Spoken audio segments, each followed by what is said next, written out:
show. Always Irish show. Always Irish show. Sometimes it's good to just yell about football. What are you doing? Don't do this to me, Harry!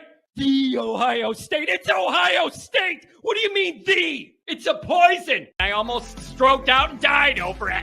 I'm glad to be at the party. I'm mad we're this late. You ain't a captain of nothing but a sinking ship! That helps the defense without them even doing a damn thing! Doing a damn thing! The call-in line. 312-988-15. You tell Johnny all you've heard and seen. Oh, Irish. Oh, Irish. Oh, Irish. Oh, Irish. Irish.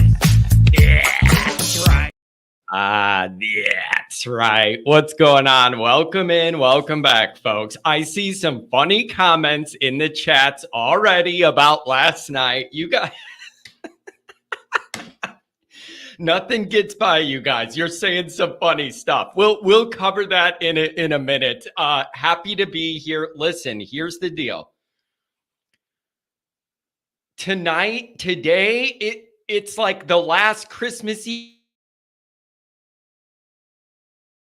you're gonna have for Notre Dame. Special time. If you're here, that means you're obsessed with football and Notre Dame football. It's Christmas Eve, and it's the last one we're going to have for a very, very long time. So let's enjoy it.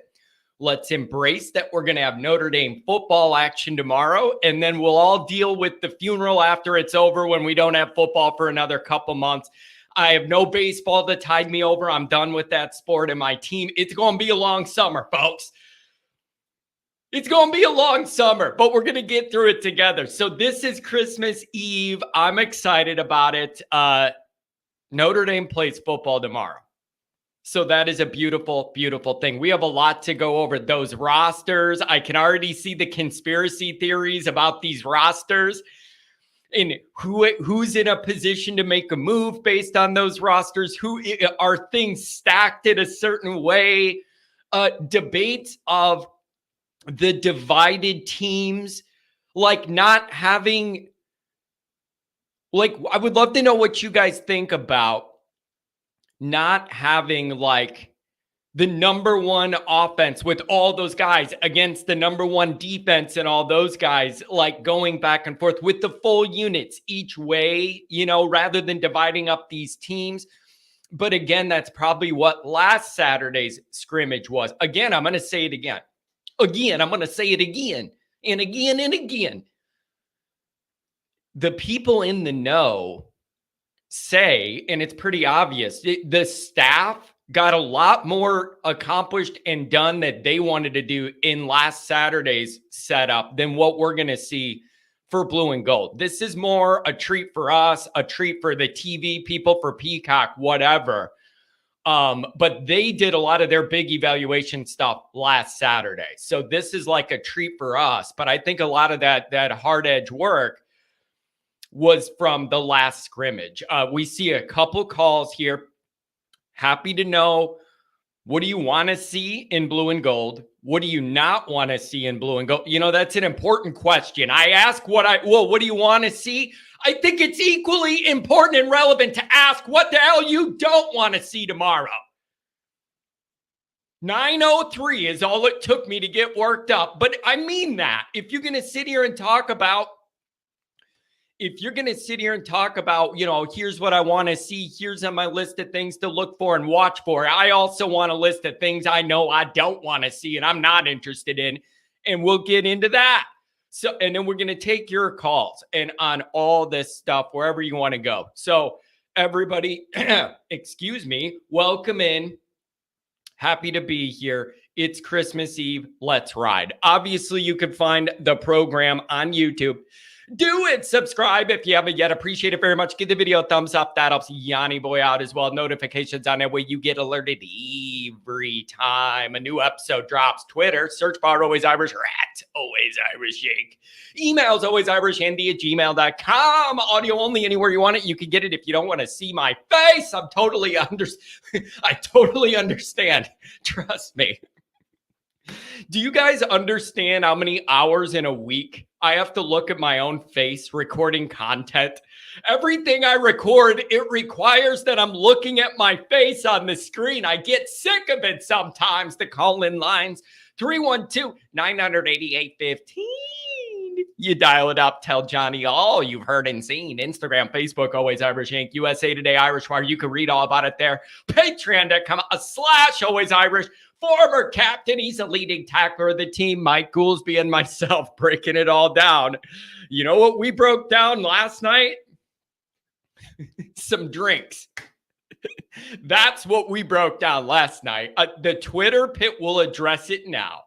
We'll go ahead and address it now. The Twitter picture is out. It is true. Mike Goolsby and myself hit the town last night, and he put out a picture. And he put out a picture that the waitress took of me and him standing there. And I think he tweeted, "John's a lot taller than I thought." Bro, I promise I'm not that small. Mike's just a big dude. I'm not that small. I'm not that. Mark.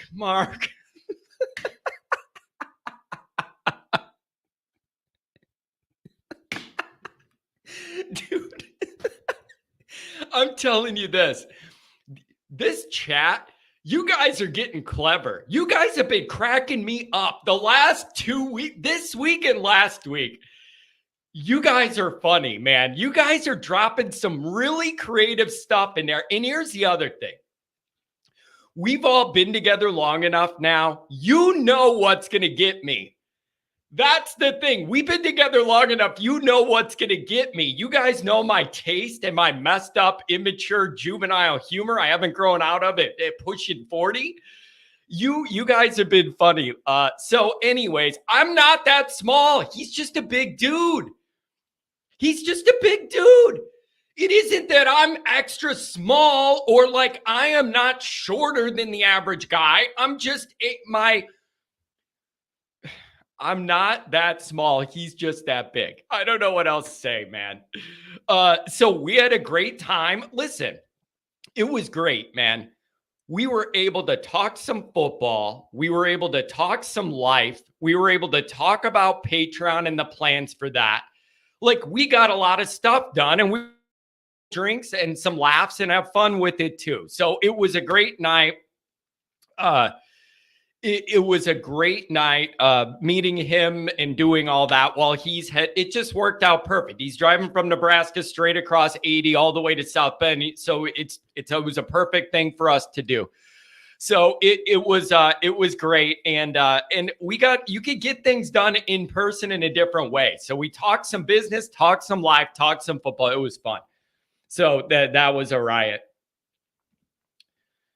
Brandon Fry, Always Irish tailgate number 3. It's the anniversary of the awkward meeting last year. Random cake being brought, and John looks at me like, who is this? Phil's wife bringing a Fireball bottle bigger than her. It is. It is funny, though. You got to understand. And drive safely, by the way, coming from Georgia to the game.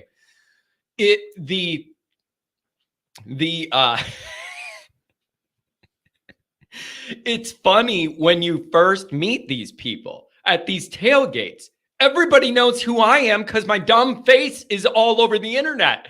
But I don't know who random people are if it's just a screen name. So some of these people, I'm like, I don't know who you are. And then they tell me their screen name. And I'm like, oh, okay, gotcha. Like, it's just really funny. Like, I'm easy to spot because people know my face and all that. And so it's just cool to meet people. Man. A brilliant move by my mom, by the way. When we did the main tailgate for the Central game last year, she came up with the idea of name tags, and everybody put their online moniker on the name tag. It was perfect. So you had Dr. John on there. You had Mark with glasses could be on there. It's perfect. So created by Always Irish's mom. That's a good idea there. Oh boy. Goolsby going around the alumni event with a tape measure and a tailor running around measuring people. He loves that because he knows what he's looking for. Training these kids and knowing these body types and all that, he knows what he's looking for. So when they have that dinner tonight, when they have that dinner tonight with the players and all that, that's one of the things he wants to see is what do these guys look like? So that makes a lot of sense. A little bit of news, then we'll get going on here. A couple really nice super chats. Thank you guys. Recruiting director Dre Brown, or Dr. Dre, I call him, going to Illinois. All right, so you didn't lose Chad Bowden, which was the bigger deal, right? Here's the thing. I know that he's a U of I guy. I don't care what you do. You're not recruiting elite at football at Illinois. That's my thought. Listen, I totally understand he's an Illinois guy. I totally understand that that's his connection to the game and whatever in the biggest way. I don't know what they're offering him or whatever, but the issue I see is I live in Illinois. Trust me, there's nobody great at football that has options that's picking Illinois. It's just not going to happen. So I understand the desire to go back home or whatever where you're comfortable, and I hope it works out for him. But the problem I see is if you are good, you're not going to Illinois, and I don't know how you overcome that. Nobody good that has options is picking Illinois. So whatever. Crying belly. He's going to recruit the same guys at Illinois that ND's been recruiting under free pass. Well, there's a bright way to look at it. Jeez. Unbelievable. Here we go. Let's do a couple of these super chats. $50 holler from the Homer TD. Let's party. Go Irish. Yeah, we will see you. We'll see you in the morning, sir. Thank you very much for the donation. Go right to the tailgate supplies. Donnie White, same deal, man. Thank you so much for the support. You two have always been there ever since you stumbled upon this show and we connected. I really appreciate you guys. Thank you very much. That'll just help the cause with everything. We food and the beer and the travel, whatever we need to do. Thank you very much. Andrew with a $5 holler for the 224. I want to know the Ohio podcast. Illinois is amid in the Big Ten enough. So I just don't see any great player that I'm going to Champaign, baby. You see that half-size stadium with the bleachers? Like, that's where I want to go. No, I'm sorry, but no. So whatever, man. At least you didn't lose Chad. That's the bigger deal. Hey, Chad. Let me know. Isn't Chad the guy, the white dude in the Mad Real World for Chappelle? Isn't his name Chad? Hey, Chad. Where's your girlfriend, Katie? Yeah, Dick Butkus. Well, guess what, Adam? He ain't walking through the door. All right? I don't think Butkus is available to be drafted here. And here's the other thing that I want to talk about too, by the way. First off, I need you to go over to the ndsubwayalumni.com. Overnight yourself a Lewski for tomorrow. Make sure you go get one. We're going to have one at the tailgate. We're going to have to test that baby out for durability purposes only, of course. We need to test that theory. George Hallis. Yeah, he's also not walking through the door. Virginia might, though. At the ripe age of 147. She'll walk right through the door. Dick Butkus ain't walking through any door, John. Yeah, that's my point. That's my exact point. He ain't walking nowhere. Oh, man. When was that? Late August, I believe he passed, was what it was, or early September this year. Good dude. Leonard's being into the starting job. It's absolutely gross. No one wants to talk about a free passes screwing over those other QBs, though. It's very, very tricky. Very, very tricky to navigate this. It's just a tricky thing to navigate. I don't know what else to tell you. you gotta, you have a plan, and it was obvious to me what the plan was. And I don't think you bring in a guy and pay him what they paid Riley Leonard. That sends a message without saying it. You don't have to say the words. The actions told you what they wanted to do. Now the plan's messed up because he's been unable to practice. That has them stuck in middle land. And what that tells me is August is going to be intense. That offense has a lot of ground to make up. A lot. Carberry. I think Freeman needs to at very least name Angeli the starter going into fall. I don't think it's going to happen. Carberry, I'm not telling you your position is wrong. I just don't think it's going to happen. I don't. I really think if he's healthy, Riley Leonard, they're going to want him to get the ones because they have so much work to do in a few weeks of August before game week prep against A&M. That's what I think this signifies. And I also think, Andrew, you're right. That's the next thing I was going to say. No one likes hearing this. No one. There's some gamesmanship played here. And it isn't just Notre Dame. It's coaches all over having to thread that needle of trying to keep guys happy, trying to keep them happy with the situation so you don't lose guys. Like, it's a different... No one wants to admit coaches have to think differently about how they put together their depth chart and how they cater to playing time in a different way now with the no sit out transfer stuff. So sometimes things may not look like they all line up perfectly right.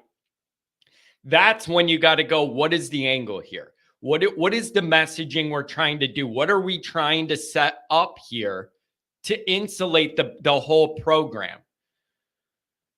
So I don't know, but here's what I do know. All these quarterbacks aren't staying. They're all not staying, except that somebody's going to leave. It's just a matter of who and when. And it ain't going to be Carr, probably. So I think that leaves you the two middle guys. It just leaves you the two middle guys. So I just think that's what's going to happen. Now, CJ's got to, I think he has a really good opportunity as the floating quarterback going back and forth between the teams. He might get a really good chance to shine multiple times and whatever in this game. I do also think it's telling that Angeli's the only one that can't be hit. Like, that's where you get down the road in spring where you start analyzing all this stuff. I think it's telling that he's the one in red. Kind of tells you that's the signal that for now he's the backup to me, and you can't afford to get him hit or hurt. And then you have the other guys. So I don't know what's going to happen, but I don't think these guys are all going to be here. It's just too crowded of a room, and it's going to get more crowded with more talent when Deuce comes. Also, something else on Deuce. I understand Steve Wilfong, somebody put out an article about, like, is Deuce saying the right things to Notre Dame just to keep them on the hook, but looking for, there was something out in the ether about that. I saw it while I was at dinner with Mike, and I brought it up to him because he's pretty zoned into that relationship. Worry. I was told not to worry. And I'm told he ain't going anywhere. And I'm told that he loves Notre Dame. I'm told that he loves Marcus, looks at him as like a father figure. I'm told that the mom loves Notre Dame and is buying into all the education piece and wants Marcus to be the curator of her son's future. Every time I ask people about this, that's what I get told. Every time I ask the people behind the scenes that know how this stuff goes, I am told they're all in on Notre Dame. It's nothing to worry about. So You could not believe my people. That's fine. I'm not saying their information's guaranteed 100% correct. You can not believe it and question it all you want. You could say, John, if you're not telling me the names, why should I believe the people you and Goolsby are talking to other than actual recruiting? Fine. You could believe whatever you want to believe. That's not for me to tell you what to believe. I'm just telling you what I've been told. So I don't know, man. Wake me up when we have a top 5 class and I'll care. You might be asleep for a while. Didn't Justin Scott's mom love Notre Dame too? Listen, you can take it or leave it. I mean, I'm giving you the information I have. You can take it or leave it. Question it, whatever you want to do. Would you feel better if I said, oh, yeah, everybody behind the scenes said we should all worry about it? Like, I don't know, man. I'm just telling you. BK was also a father figure. Dude, could you even imagine? Unbelievable. Son, the fastest way to get through life is to fake multiple personalities to fit in the room you're in and try and make a good impression. Trust me. Give me a break. Unbelievable. Andrew's up and then 419. What's going on, buddy? Happy Christmas Eve. Hey, what's up, John? How are you, man? Thanks for fitting me in early. Appreciate it. No problem, man. I'm just excited, Andrew. I don't love the all injured team that Notre Dame's sporting. The all injured / lacrosse game team that we have. We have a huge injury list, and then a phase-on game, lacrosse game going on.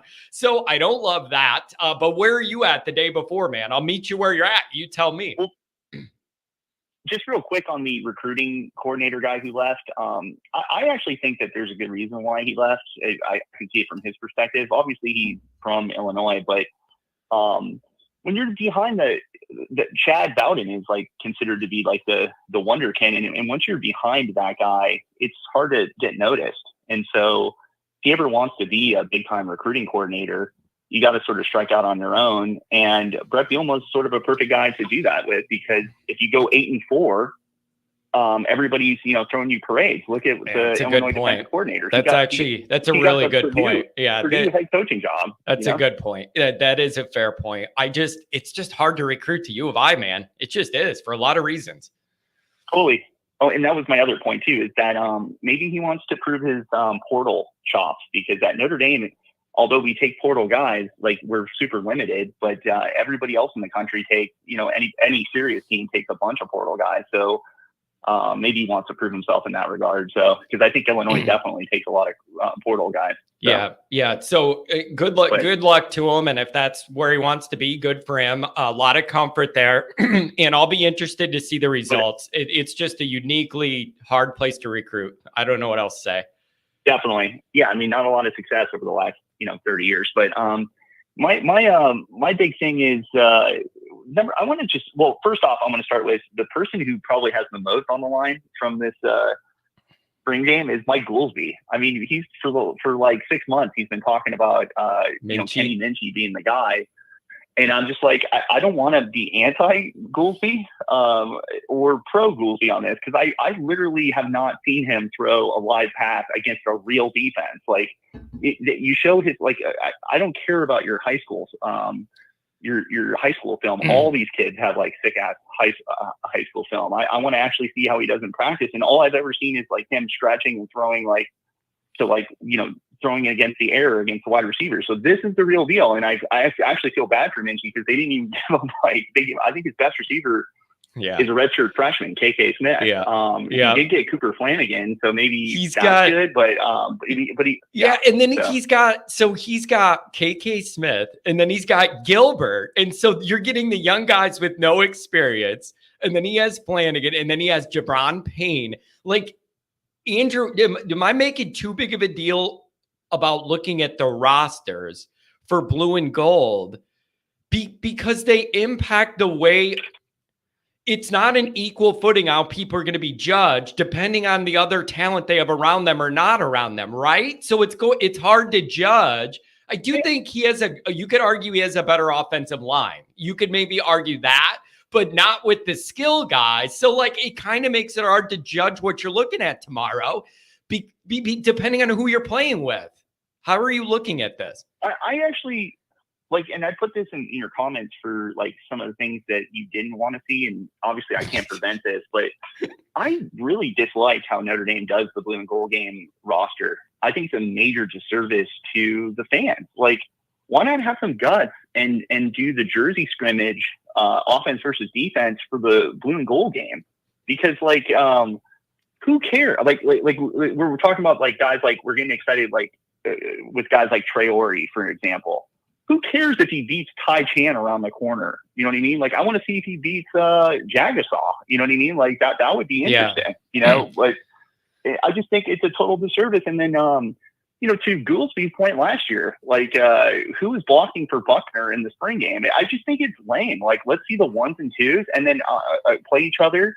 And like you know, at least give us a 1 or 2 drives of the first team offense against the first team defense. Like that would be exciting and really interesting. But now we're just like, you literally have to be, like an intense fan like we are to enjoy this game. Cause otherwise you don't even know who the hell anybody is on the field. You know what I mean? So I just think it's pretty lame. Yeah, you know? It kind of makes it hard. But dude, everybody that covers this stuff, like, over the years, the legacy Notre Dame people, they all said the real scrimmage was last week. And this is just a little throw-in bonus so we could go there for a day and a hangout.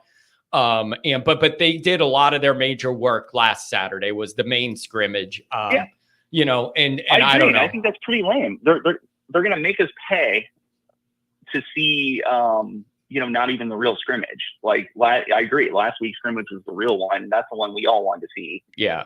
And we're not going to get a chance to see it. I just think that's kind of weak. So I think the two things I want to see are clearly what I just said. I want to see if Minchie, I want to see how natural of a thrower, and if Goolsby's right, is this guy Minchie the real deal? And is there going to be a real quarterback competition when him and Carr go at it? And Andrew, is it fair to say that when Goolsby talks about liking Minchie as much as he has over the months, that's not like, I think he would even admit that's not based on like evidence in the stat book that you've seen, but more of traits that he thinks Minchie has that could translate into bigger, better things.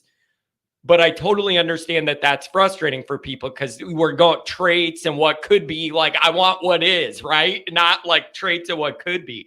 But I think he just wants to make sure that guy gets a shot to show what he can be and can do. Does that make sense? Yeah, I agree. But my only skepticism, and Goolsby would probably really push back on me on this, is Goolsby doubling down so hard on Minchie because he kind of likes to be a contrarian? Because like, remember like with Buckner, he was really just like, he still will defend Buckner to this day. And it's just like, and sometimes I'm like, is he just trying to like be dug in on an opinion to be different than some of the other people? Or is he serious about Minchie? So like, yeah, let's see. But the issue is, think about it though. The issue with that is you're really putting yourself out there. Like if you're going to zig when everybody else is zagging or whatever that phrase is, like it can't just be to be the contrarian because it's going to make you look really, really bad if it backfires on you, right? Like that would be really risky to do just to be different because then you're out on a limb and then your credibility is kind of teetering there. I don't think he would do that because it's too much like risk to the cause. Does that make sense? Yeah, that's why I'm not straight up saying that's what he's doing. I just there's a part of me in the back of my mind saying like he was a Buckner defender to the end, even though I was pretty scared. I mean, I thought they did the right thing in getting Hartman last year, even though Hartman didn't turn out to be the right guy. He was really anti that. So I just wonder if there's a little bit of that, but maybe he's seen the high school film. I mean, he's a you know, blue chip college football player, played in the NFL. So who am I to say that he doesn't have the right thing? I just want to actually see if his instincts are right, you know, and not that we're going to get like the whole picture out of Minchie, and especially because he's not getting the best wide receivers, but I think you can watch a couple series to see if a guy is like a gamer or if he's like, if it's too big for the moment. Like, I don't know. Remember when you watched like some of these backups in the past, they look like all they could do is run, a fake handoff run play or hand it off. They could not throw a pass. So let's see if this guy can throw a pass or not. It's going to be really interesting. The other thing I want to see is last year, what gave me hope about Notre Dame's passing game was Greathouse. He was awesome. He caught everything that was thrown to him. And I'm like, wow, they finally have like a young wide receiver that, that you could, feel pretty good about. And it seems like Greathouse has continued on that effort during the spring, but who else is going to step up? Because I'll just be honest with you. We kind of talked in the chat on Wednesday. We talked about Ohio State and how I thought actually Parker made some good adjustments in the second half against Ohio State. But the big problem was they had to do like 8-minute drives. And I think it was largely because Notre Dame didn't have anybody who could stretch the field. And so that, like, if you're going to move the ball on a defense like Ohio State, you got to like just do it. You got to grind it out chain after chain, sort of like how Michigan beat Ohio State last year. And so it's all to say that I don't think Notre Dame can be a legitimate playoff contender if they don't have a wide receiver who's exciting and can stretch the field. So who's going to step up? Like, I don't care if it's Micah Gilbert, Chris, whatever from FIU. I don't care who it is. Like, can somebody just beat a corner deep for like a 60-yard touchdown? That's what I want to see. Yep. It's going to be interesting. And the reality is, I think a lot of what that wide receiver group's going to turn into is based on the young guys. The people are talking about Greathouse being the most improved and most consistent guy overall all summer. Like, if that's your main guy and he's so young, it's just interesting to me. I think that room's changing a lot, but the main guys could be young. And so I don't know whether that's good or bad in the big picture, but I think they might be pretty young, the guys you're leaning on here. Can I ask you this? I don't know the answer. Are Notre Dame fans overvaluing, undervaluing Angeli and his skill set and what the level might be for him? Do you feel like you have a good grasp of what he is? Is the Notre Dame fan collective overvaluing him because we saw him throw across his body against Pitt and it was cool to watch and we did the bowl game thing? Are we overvaluing him? Or are we underselling him, looking at younger, shinier things? What do you think the actual realities of his situation are?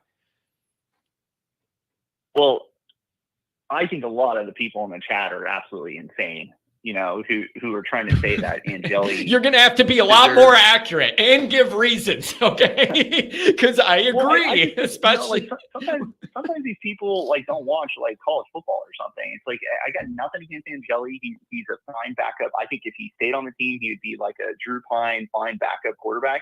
But anybody who's trying to like make it out that there's a real quarterback competition between Angeli and Leonard, I really would ask, like, did you watch the Duke Notre Dame game last year? Like, Notre Dame had a top 5 defense. Duke had a bunch of basically every person on Duke's offense would not start on Notre Dame. They would be deep backups on Notre Dame. And yet Riley Leonard in the second half, realizing that there was they couldn't run the ball on Notre Dame and they couldn't throw the ball. He just literally put his head down and led Duke to a victory. If Mike Elko goes for it on 4th and 4, I'm fairly certain Leonard just gets the first down and the game's over. Like, nobody remembers that and doesn't give this guy credit. And then he was pretty much the entire offense against Clemson. The year before, when he was a true sophomore, he threw for a ton of yards when they had a little bit more weapons. So it's like, I don't understand. Like, we got a good quarterback. My only thing is if Riley Leonard's not healthy, that's where maybe Angeli has value. It's like, it just like Drew Pine sort of had value when Buckner got hurt. At least Drew Pine was not going to wow anybody, but he knew the offense and he was going to be somewhat capable. So I just think like that's where Angeli's thing is. My big concern for Angeli is you throw 2 picks in live action against the first team defense, and then the other guys behind you really kind of either play better than you or just as good as you. What good are you to the team if Denbrock doesn't have any allegiance to Angeli? Right. So okay. Now let me ask this too, Andrew. Let me ask this. This is something I really work in my brain. We see the blue and gold game as like an opportunity in the big bright lights with everybody watching. Let's see what we got, see what guys do, whatever. I would like to know how much the staff weights what they see in the blue and gold game versus what they see over the month of practices in spring, overall, what they've seen in the big picture, all these different days in the good column, and then maybe one is bad, but it's tomorrow.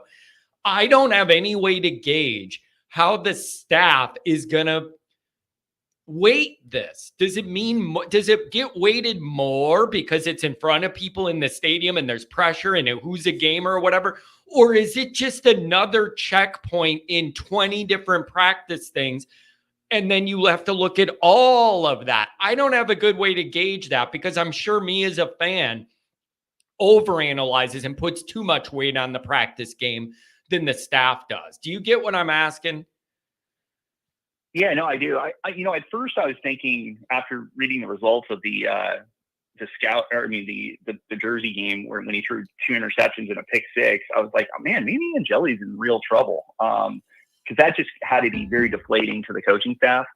But I think I read in the chat. I didn't follow closely how the draft went down, but I think with Angeli the first pick in the draft, and I think that shows that. Yeah, I believe so. Yeah, so if he's the first pick, I think it shows they really want him to be the backup. So to answer your question, I think they're probably putting more weight on how practice has gone than the scrimmages. Although, I mean, I'll just be frank with you.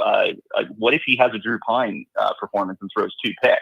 In the blue and gold game, you gotta think that Freeman's going to be like, this guy, he ain't the guy when the lights are on. You know what I mean? Because it's one thing, like, I'm sorry, man. Like, do you really give a ton of credit to the Oregon State game? I mean, Oregon State was missing their coach. They were missing their top 2 quarterbacks. They had a bunch of guys that hit the portal. They were deflated. They just got downgraded from being a Power 5 program to a Group of 5 program now. So it's like, were they really, like, had they quit on that game? Like, and honestly, I was in Europe when that game was happening, but I watched it back, and I'm not going to try to say that he had a bad game by any means. He played well, but he played a Drew Pine type good game. It was all check downs to wide open receivers, and it was a lot of run after catch. I mean, I just want to be honest with you there. I mean, I'm sorry to say, like, and I wasn't blown away by him. So I don't think Angeli, if he's your starter going into Texas A&M against a guy like Mike Elko, with the talent that Texas A&M has, I think that Vegas would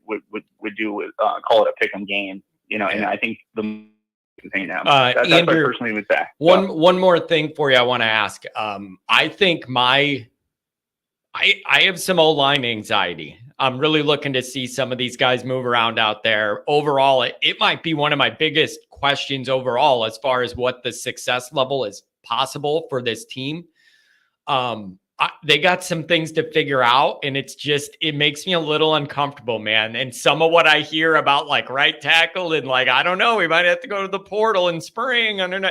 That kind of is like, tells me they don't love their options.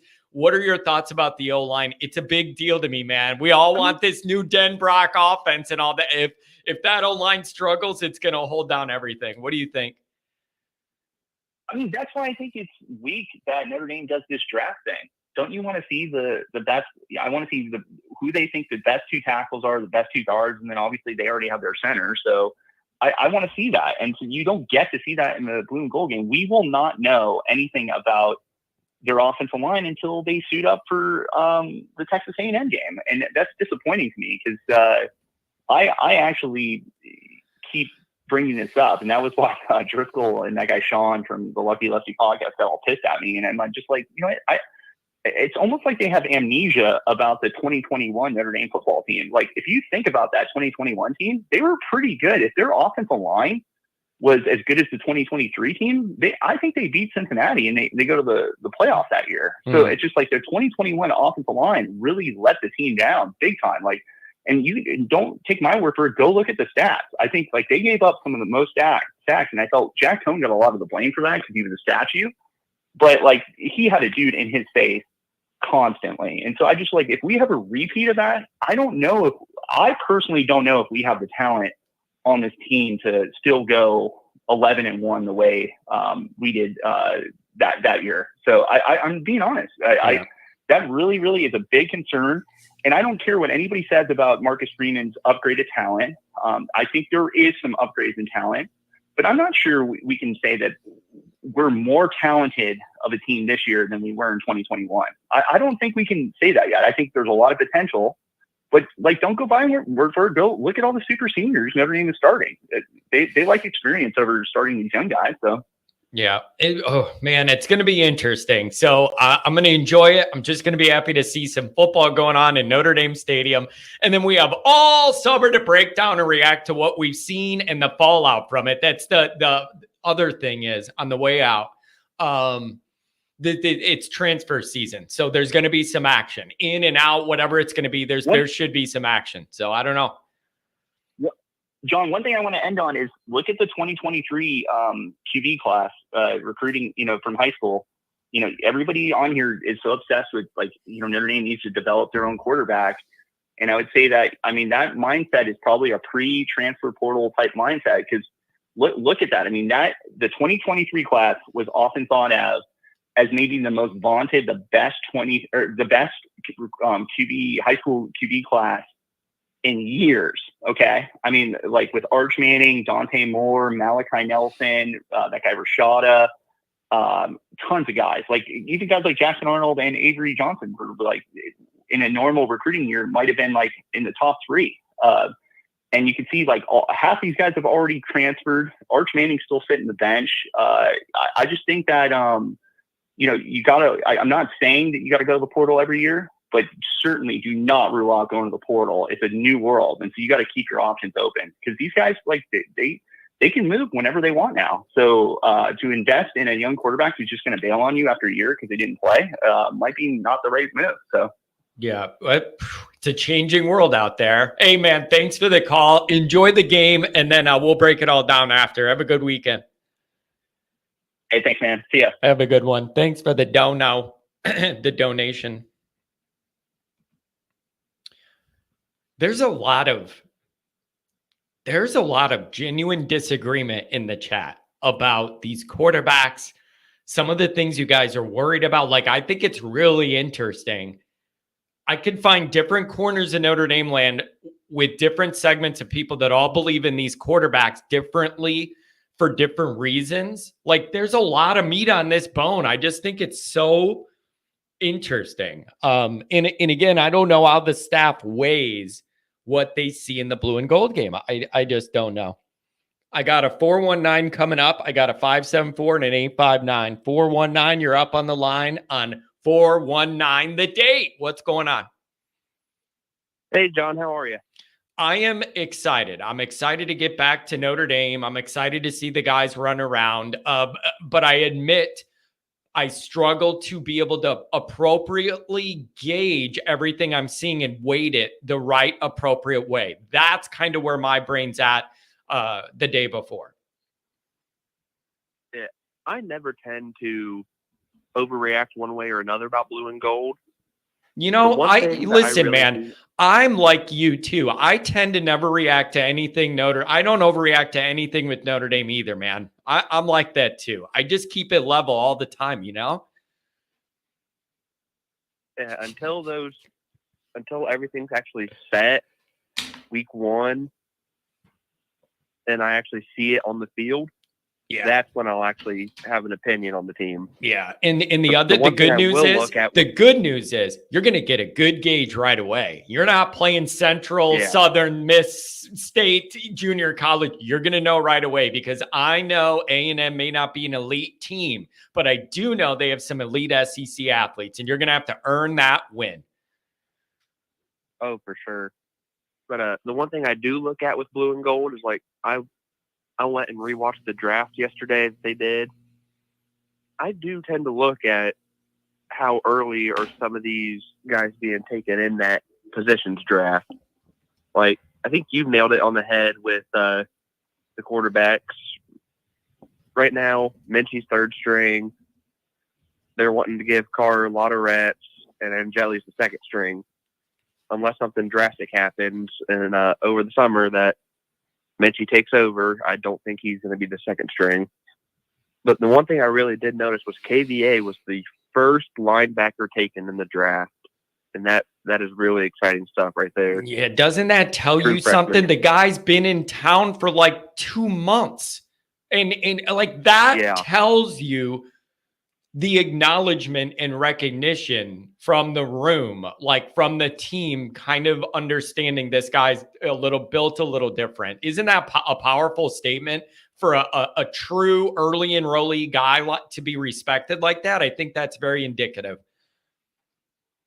Yeah, it is. Like, I knew he'd be in the top few when they said they opened the linebackers position, but for him to be the first one, that got me real excited that we probably have someone special right there. Yeah, it's remember some of the other. Tom Frawley, he's been out of the mix a little bit. Missed some of these details dealing with real life stuff. The draft we're talking about, Tom, is for the blue and gold game. The team kind of drafted the players they want, your top quarterback, and go back and forth with the skill guys. So that's the draft we're talking about, is for the blue and gold, and how they're dividing up the teams for tomorrow. Go ahead, my bad. You're good. I'm trying to remember some of the other young guys that were taken pretty early in that draft. I know there was a couple that's not coming to the top of my head for some reason, but KVA was the one that really stood out to me because I was listening for his name the whole time. See if I can. Dr. John, 1283. Thank you for the tailgate. A Sierra Nevada 6-pack of Martins, $11.99 plus tax. Thank you, Dr. John. That's a very specific donation. We're going to enjoy it. Thank you. Let's see.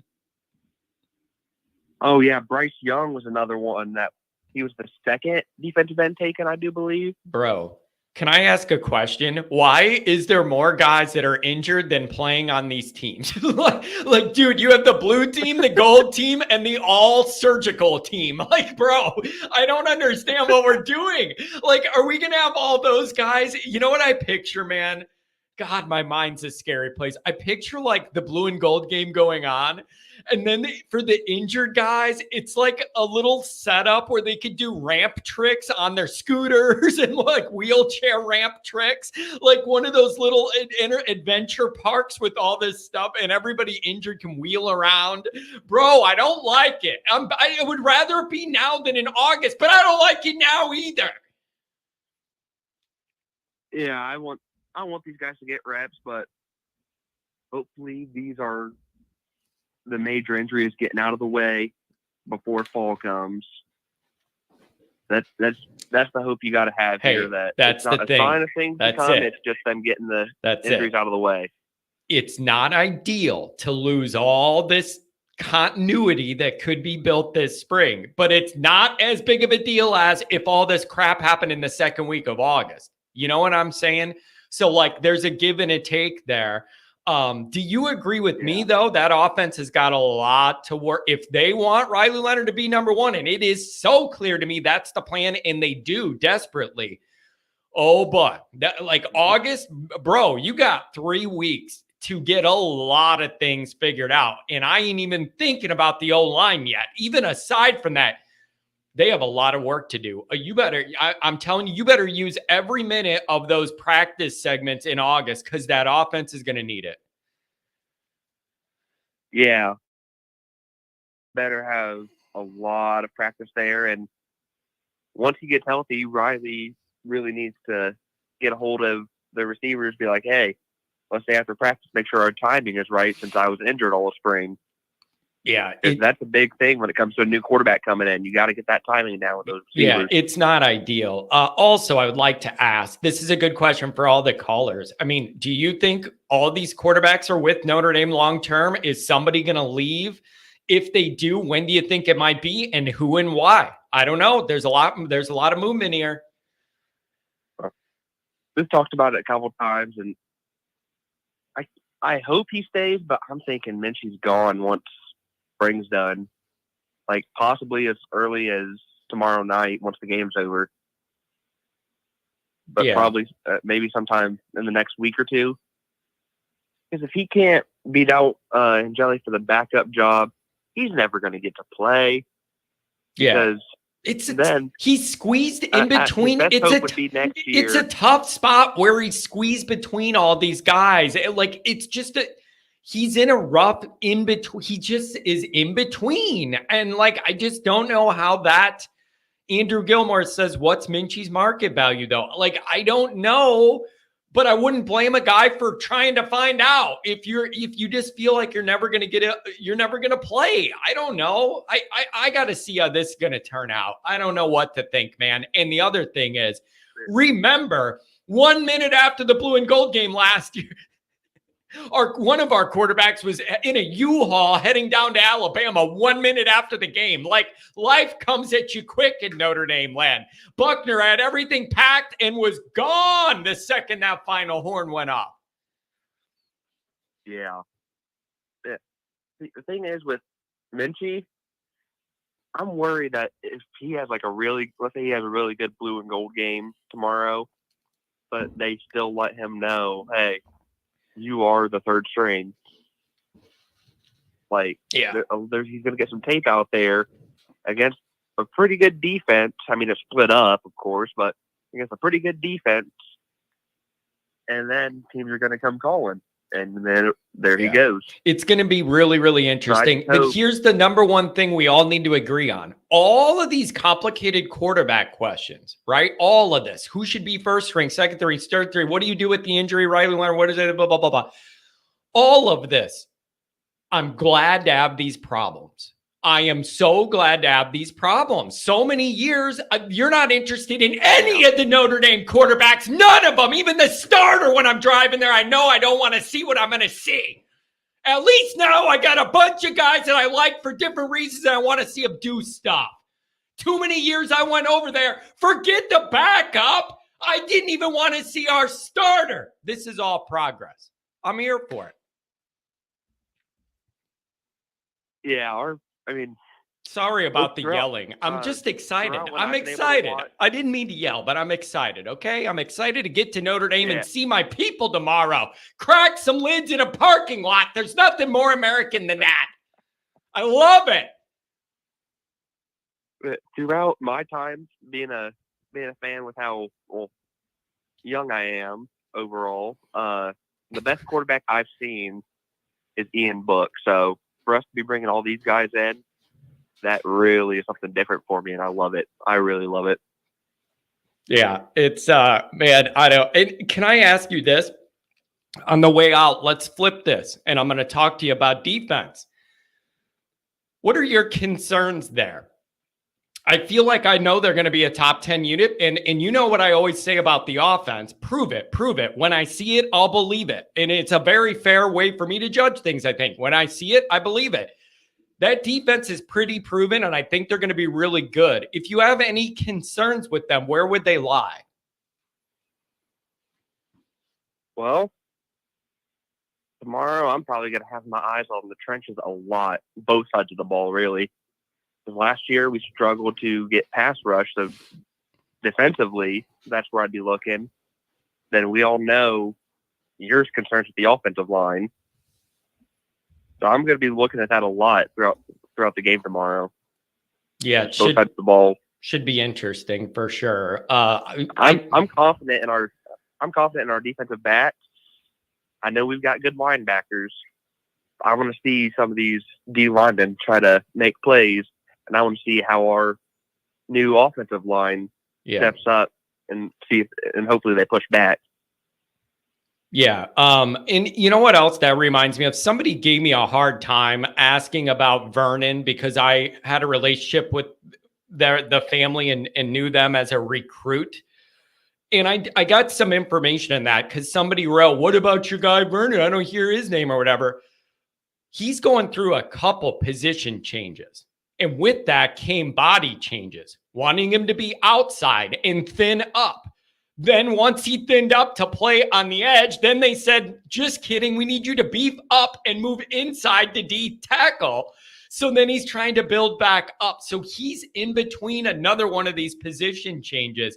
That's the update on him, changing the body type from edge and then putting on the weight to move inside. Anyways, there's an update on him for people that want to know. Oh, wow. Yeah, I hadn't heard that. that's something. I don't know if I've heard of that before. Yeah, and it's a big, probably it's a happened big, under it's a big weight difference. We're talking like 30, 40, 50 pounds of a weight difference in how you carry it. Yeah. And he was going to be outside, thin up, and then going to move inside, and then you got to beef up. And that's a lot to ask a young guy. Anyways, that's the situation. Yeah, that is a lot to ask. Wow. Yeah. That actually surprises me a little bit. And so hopefully he finds a home and finds a niche and finds a role that he could really dive into. So that's the story there. So yeah, man, I'm excited about tomorrow. It should be really fun. And then watching that transfer portal stuff in and out is going to be interesting. It could be wild. It could be mild. I don't know either way. So we're going to find out. Anything on the way out, man? Thanks for the call. And let's get to your other callers. I'll see you tomorrow, John. Oh, you're going to be there? Beautiful. Let's ride, baby. Let's ride. Look for the flags, and we'll be there. So come by all day. We'll be around. Come holler at your boy. All right. I'll talk to you later. Have a good one. Look at Mark with glasses here. Pick me up a nickel bag on the corner by Moose Cross Circle over there by the Mendoza business.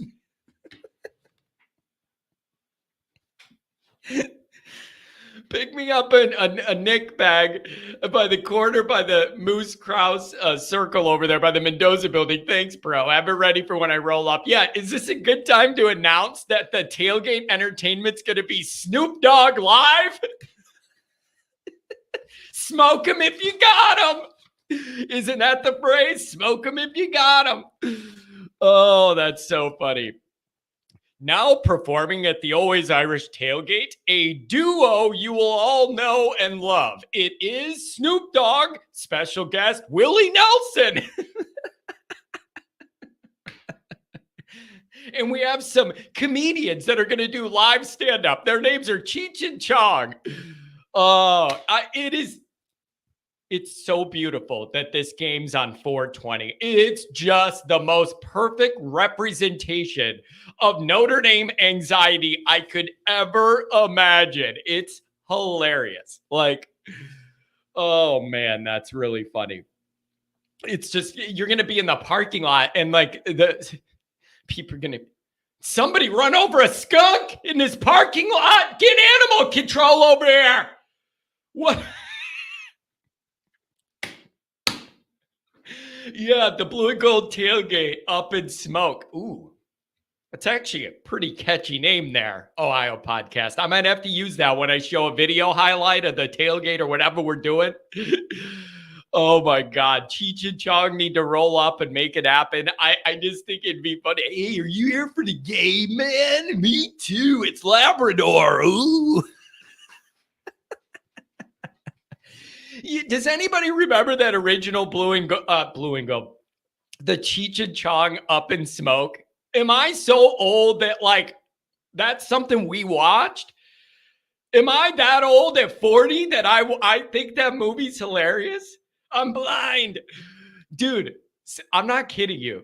When they go on stage at the end of that movie and play their band, bro, the beat of the song they play actually bangs pretty hard. It's actually a good beat. The lyrics are hilarious, and him dancing's hilarious. I just think it's all funny. Oh, man. 574, give me some more. What's going on? Local to South Bend, I want to know, is there a buzz in the air for the party tomorrow, the football? Tell me you feel the riveting excitement of late spring. Well, it started pretty nicely earlier this week, but then now it's starting to chill out a little bit with the weather. But yeah, I mean, know. Tailgating. I mean, I know a few people are pretty excited just to go out there. There might be a bigger crowd than last year since hopefully there won't be rain this time.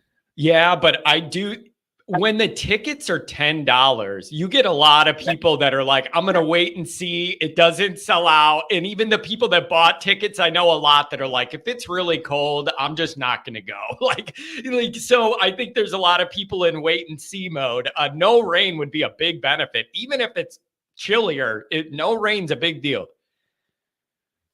Right, and it's not a big deal if it's not a massive turnout.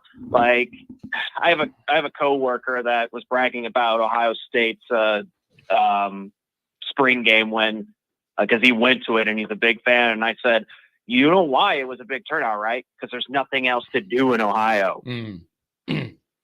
Yeah, listen, they good for them, man. Nobody's going to deny a lot of people care a lot about Ohio State football. So good for them. And then you know what else I do wonder too? I think about this too. I just feel like Notre Dame's alumni base is so spread out everywhere. So many people have to make a big travel just to get there. I think that has something to do with it too. Well, what was it? The Blue Bloods account showed a graph of how many fans are in each state, and Notre Dame has the top of the Northeast for some reason. You know what, though? I thought that was pretty fascinating. Yeah, and although Ohio State people move all over too, so I don't know what it is. Maybe more of them just, I don't know, but they make it a bigger deal, a bigger party. I don't know what it is. Or maybe more of their fan base. Here's the other thing. I probably do believe this. Maybe they have a higher percentage of people that are absolute head over heels lunatics like we are than Notre Dame does, where a lot of people go to a regular game, but they're not going to sit in the cold for a blue and gold game. Like, they're just not going to do it. Maybe there's some of that in there too. Could be. Now here's the question I have for you is, what is too early for tailgating? You can tailgate as early as you want. My problem is, like, I'm not telling anybody else when to start. Here's my issue. My issue is an hour. So I got to leave in the morning and then do a 2-hour drive and then allow another hour for the time change. That kills me. Because you leave early in the morning. I can't leave at 4 a.m. to get there at 6, which would be 7. So we'll be set up by 9. That's early enough. We'll be set up by 9. So 10 a.m. will literally be your 5 o'clock because you've been up for 6 hours.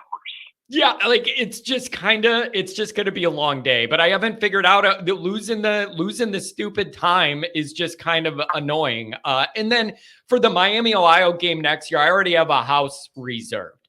So that way I could be in town the whole weekend, go out Friday, have a party at the house, invite people, whoever wants to come over to the house. And then Saturday, I'm right there by campus. So it'll be an early morning tomorrow, loading up a couple car loads, and we're heading over. Which, by the way, I have to ask you this right now because I didn't get an answer from you earlier. Do you have the T-shirt predictions? It's always fun for me to always guess what the color of the T-shirt is going to be. Man. What was it last year? Was it green or blue? It was green last year, and the year before it was blue. Now, sometimes they alternate, but one year they did gold, and my dad is convinced that they might do it again. And probably make a better print for the color. Here's my opinion. Gold is bold, and it's got to be done right to have the proper effect you want. Are you following me? Because if you do gold and it ain't bold, then it kind of looks like the Charlie Weiss era turd brown helmets that they called gold, that were turd brown and not gold. So, like, that's the problem. That's the problem. So if you go gold, it's got to be bold. And if it's a muted gold, it starts looking turd brown to me, and I'm not interested. And so you got to be careful with the gold. Or do they do something with 100 year of 1924, 100 years, and tie all that history in, something with that involved? I don't know what they're going to do. So I don't know, but the brown ones I hated. They were among the worst because it didn't even look gold. It didn't even look gold. So I don't know what we were doing here. Right. I mean, I'm fine if they were to go green again this year, just to make sure people show up in green for the Florida State game, because that's a game that fans need to show up for. They need to have the same energy as they did for Ohio State this year. Yeah. Let me tell you, I believe it's November 9th, and that should be if that is not a supremely critical game in South Bend, not just for one or both teams involved, but in the national landscape, something's gone horribly wrong. That should be a major, big, important weekend for Notre Dame. That is a big moment. Right. And again, I think we'll show up just fine. But I mean, if we have the same energy as that Ohio game, I'm not too worried about it. Speaking of which, you should probably say what your T-shirt size is in case somebody gifts you that shirt. I am a men's medium size. That's what I am. Everybody thinking I'm an extra small. And, this is not fair, man. I'm getting called a midget after that picture hit Twitter of me with Goolsby last night. I'm not a midget. He's just big. You gotta I'm telling you, I'm not that small, but he's just big. You gotta account for that. It's like a kid standing next to Andre the Giant. You gotta understand the scope you're dealing with here. It's so true. There's, I have a friend who's 6'2". When he got a picture with, who was it? I can't remember what the Notre Dame player was, but he looked like he was 5'8" or 5'9" compared to him. And it's like, dude, I'm 6 foot. Yeah. I'm just standing next to someone who makes me look small. Yeah, but it was a riot. He is quite large. He's just a big dude, man. I don't know what else to say, man. That's why when they're like, God made certain people to be football players and all that. Yeah, that's one of them, man. Like, and it ain't me. That's his deal. So I am, man, I'm excited for tomorrow. There's a lot to look for, man. What are you looking for the most? Or maybe what do you not want to see? That's another interesting question I posed to group. Not only what you want to see, what the hell do you not want to see? Equally important, in my opinion. So here's my take on this, and I might be the only one feeling this.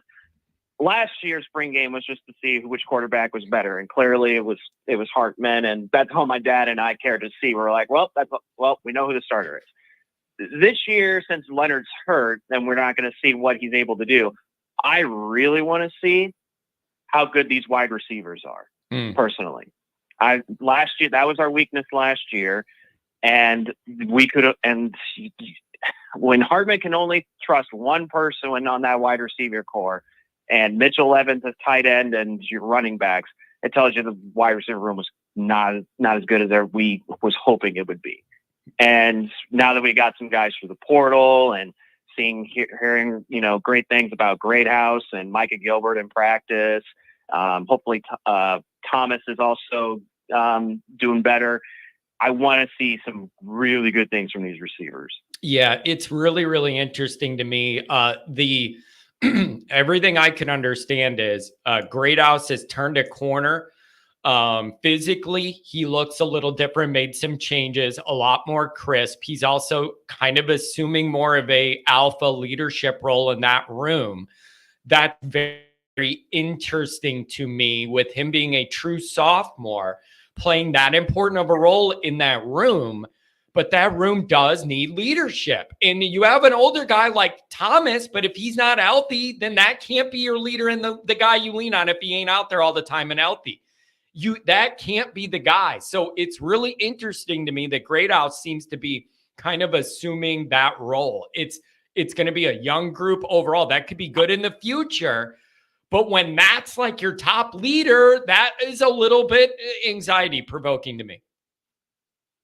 Right. And one of the things I don't want to see from this game is I don't want to see the defense dominating the entire game, because if that happens, it's on my list. Notre Dame somehow loses. It's on my list, man. That's it too. I think I put it the other way. Like the offense can't do anything. Like they just can't get anything going, and it doesn't matter who the quarterback is. It's just a mess, and you can't do anything. Like all of that, man. I'm right there with you. Now, I do think, don't you agree though? It does help the offense practicing against our defense. It's going to be really, really good. I think that does help prepare them for the year going against our defense all spring. That's going to be really, really good. I do think that helps, but I'm with you, man. That offense has got to get something cooking here. You got to get something going. Right. And I joked with my dad and I said, if if there's more than 3 picks in tomorrow's game, then we lost. Yeah. Yeah. Like if our quarterbacks throw more than 3 picks in a blue and gold game, then we clearly have lost. But dude, the objective of being better offense. I always find myself sitting there, and if the defense does really good in the spring game, then I'm like, well, that's kind of good, but does that mean the offense sucks? And then in years where the offense does good, then you're like, does the defense suck? Like, so there's always nuance to everything we're talking about here. Nuance City, USA. Exactly.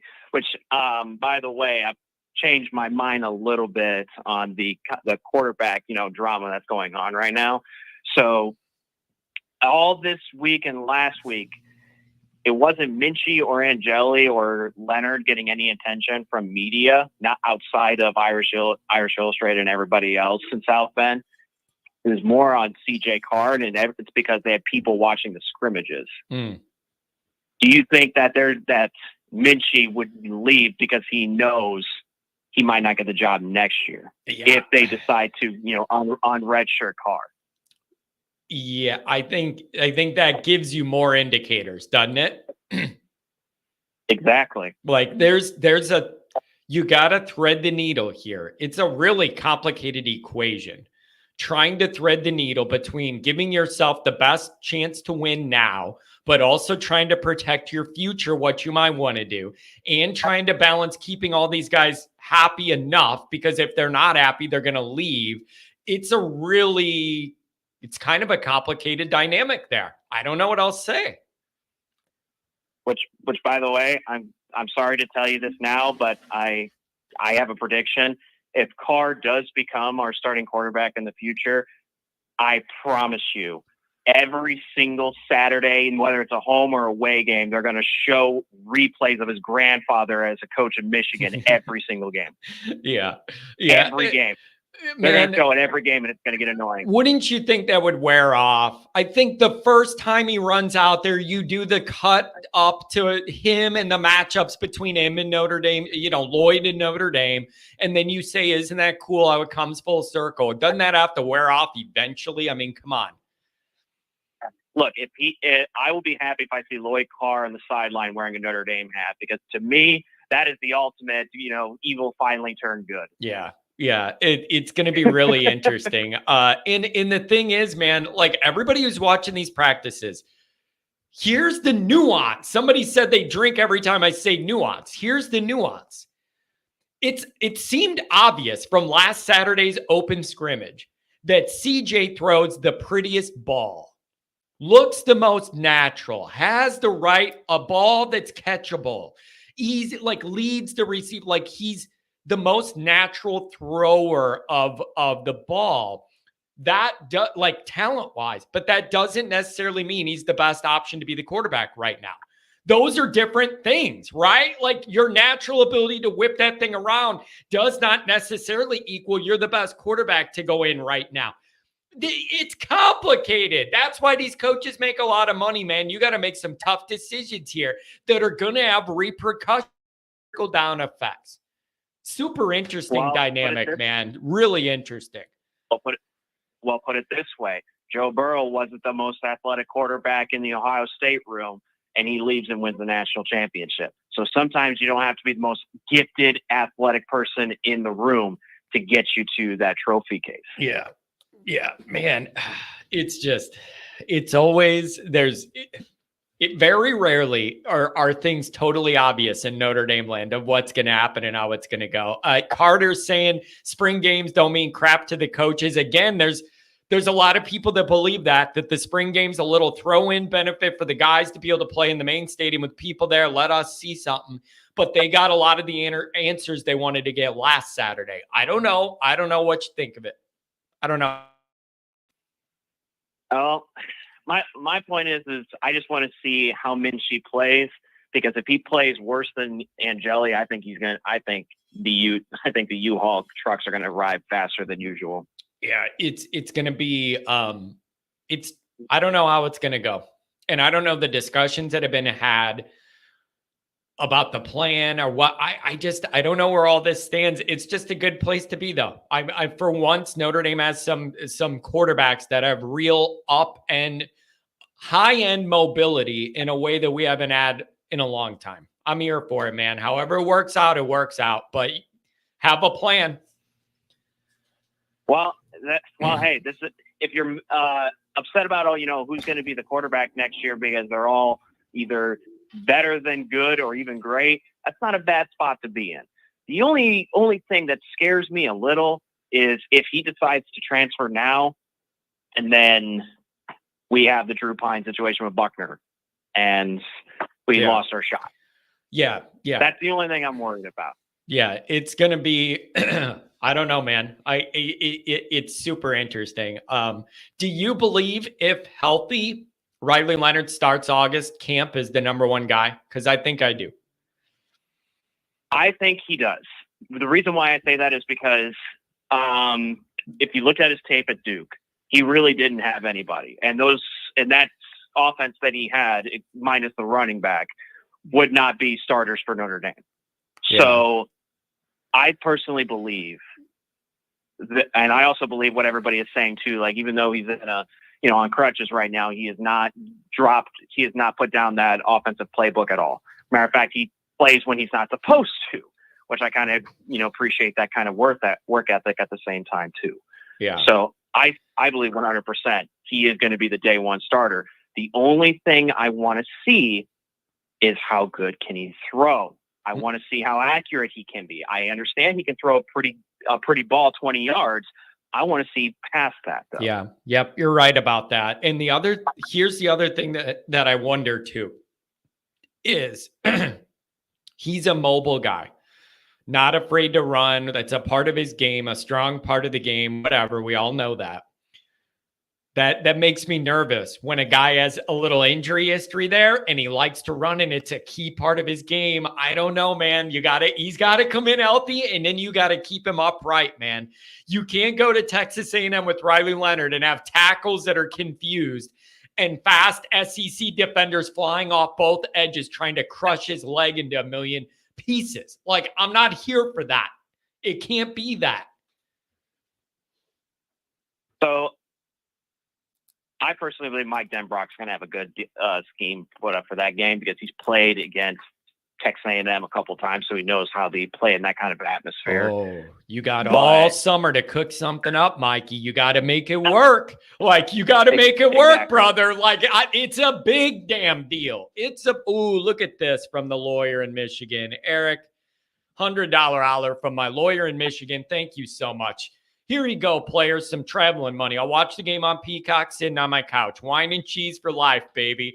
That's the life of a big shot lawyer, Eric. I'll allow you an exemption because you're such a loyal listener here. Thanks for the 100, man. It'll go right in for the food and the travel and everything else. Really appreciate it. Thank you. But like I said, I think he'll have a game plan, and I wouldn't be shocked if we see more slides than diving, taking hits. Yeah. Like, that will potentially hurt his game because I think that's probably what they're going to be telling him is that, look, this is a week one game. We can't afford you to be hurt 4 or 5 weeks because you try to pick up a first down. Yeah, it's man, here's my prediction. I feel like the fans are, tell me if you believe this. It could just be in my brain. I don't know. In my brain, Notre Dame brain is a scary, scary place. I feel like entering tomorrow, I feel like the fans are looking for reasons to buy into CJ Carr. And I think they're looking for this guy to make a couple plays and then blow it up. And like, I feel like he's the guy people really want to like skyrocket here. And that they're looking for a reason to get behind this young guy and let him ball out. I just feel like people are looking for CJ to flash. Do you feel any of that? Yes.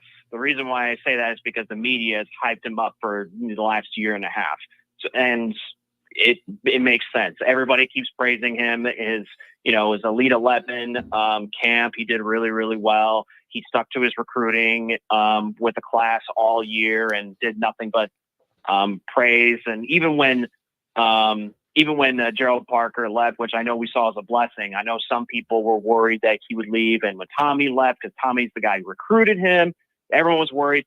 he stuck to his guns and said, I'm not changing my mind. Yeah. And most cases that would never happen. I think that's why most people are happy, because they see him as a Notre Dame guy. They see him coming into practice in December when he didn't have to and start practicing with the team. He's hearing a lot of people saying he's a great leader for his age. Like, the media is hyping him up. And when you do that, when you hype somebody up that high, and then and some other places like ESPN and all these other guys are saying, this guy's pretty good with the ball, then you're just going to keep boosting that hype even more. Yeah. I think and listen, I think it was the Irish Illustrated guys. They were one of the groups that Saturday Live, and they were saying, we're not saying CJ Carr is the best option to be the starter tomorrow. Like, if the season started right now, whatever. But what they're saying is the way he throws the ball looks different. And I understand what they're saying, that when he's throwing, it comes out different and comes off different than these other guys. But that doesn't necessarily mean he's ready to be the quarterback and would be better than Angeli if we had to play a game tomorrow, because of all the other things involved.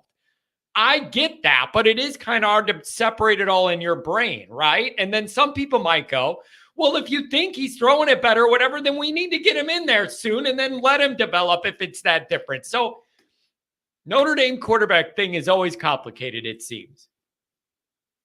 Well, I think they're trying to make sure that he develops, and is ready day one. And that probably is, I'll be honest, next year. If he is just as good as the media is hyping him up to be, and everybody is saying, he's already a gifted thrower already, and he's only a freshman, what do you think they're going to do this entire season? Yeah. They're just going to make him better, and next year they're going to tell him, if you beat Angeli or Minchie, if they're still there, the job's yours.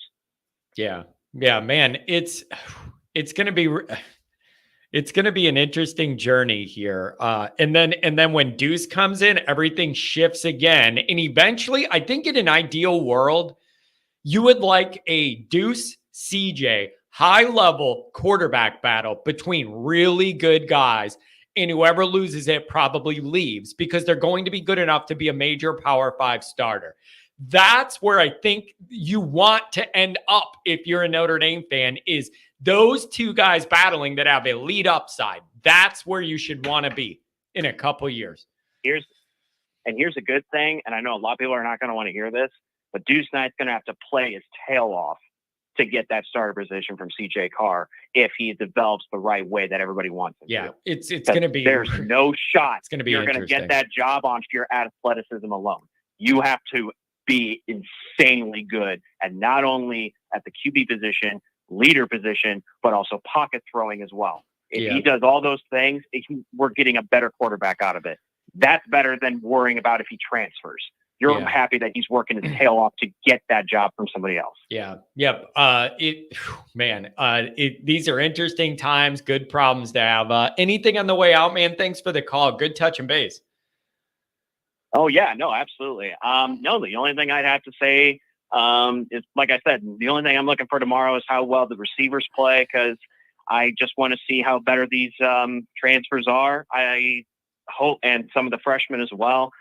I've heard nothing on Cam Williams, surprisingly. I'm actually kind of shocked to hear more news about Micah Gilbert than Cam Williams. I kind of want to hear your thoughts on that. Little bit of a hamstring, I understand. Like, why he's not playing or whatever. Like, so I don't know if that's been an issue or just became an issue. So I think it's a leg issue is what I understand as far as not playing. And then kind of up and down in spring, trying to make the adjustment. And maybe the adjustment isn't just totally easy to make right away. And there's a bigger learning curve there. Maybe something like that. So yeah, if you're a little surprised by that, I think I understand that. Maybe we should be glad that other guys are getting hyped that maybe we weren't necessarily expecting. So maybe a little bit of a development, getting your feet wet and getting settled in, and then a little bit of the leg. Okay. Well, let's hope that the wide receivers do come out to play tomorrow, because I think with recruits that we have coming tomorrow, I know there's some arriving today, like that one Ohio State decommit, Boggs, I think his name is. He's going to be on campus tomorrow, and I think he wants to see how well these wide receivers can look under our new wide receiver coach. Yeah, it should be good to see, man. And he wants to see how fun the tailgates are in the parking lot. I'm going to do my part. All right. Do your part, and then Notre Dame, when they build their new football facility, is going to do their part with these recruits. There you go. I like it, man. I'm glad we're getting that building. It only took 25 years. Thanks for the call, man. Enjoy the game tomorrow. You as well. Thanks. And he's a 5'7" so you better be coming. You're not allowed to be a 5'7" and not do that. Commander Luke, he certainly has the talent to do it. But if he's not ready, he's not ready. So talent-wise, that's for sure. Johnny, you always do your part, brother. Hey, Martinez, I appreciate you, man. Thanks for the $5 holler. Where is it? Where is it? I know it was somewhere. There you go. Look at that $5 holler. I appreciate you, man. Yo, Johnny, you guys have fun tomorrow. We're going to have fun tomorrow. I'm going to be on my best behavior, you guys. I'm going to be on my best behavior like I always am. You know, I don't cause any trouble. I just quietly keep to myself in these situations. Don't worry about it. Orchestra music at the tailgate. Yeah, we're going to do that. That's for sure, man. I'm definitely going to pull that out. He was ranked number 17 at the wide receiver position, John. Again, Commander Luke, some of it has to do with like the athleticism.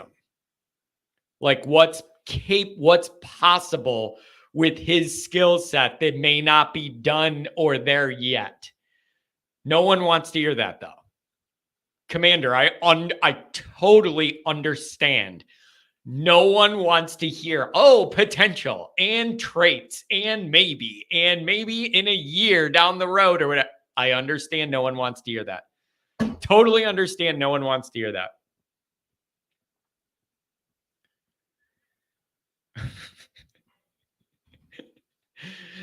John, are you going to hit the football weight room with Goolsby? Yeah, him and I are going to rotate sets, pushing the same amount. That's what we're going to do. Yeah, for sure. Oh, man. 859, you're on the line. What's going on, buddy? Hey, John, how are you? I'm excited, man. I'm excited to get back to Notre Dame. I'm excited to see all the people. I'm just wanting to have a good, fun day. Well, our fan base has lost its mind because why do we want to see anything in April? We're not putting anything on film. If we got a wide receiver that could get deep, open on a deep post, you think we're going to put that out there for A&M to see? No. I don't want our ones going against our ones. No. Why do we need to be entertained in April? Let's be entertained from August through January and win a title. We're stupid. What a mature you win. Outlook. Then I don't want to see anything. You know they're not going to put elaborate blitz packages in or our offense. You think we're going to show anything? No. Why would we? Oh, man.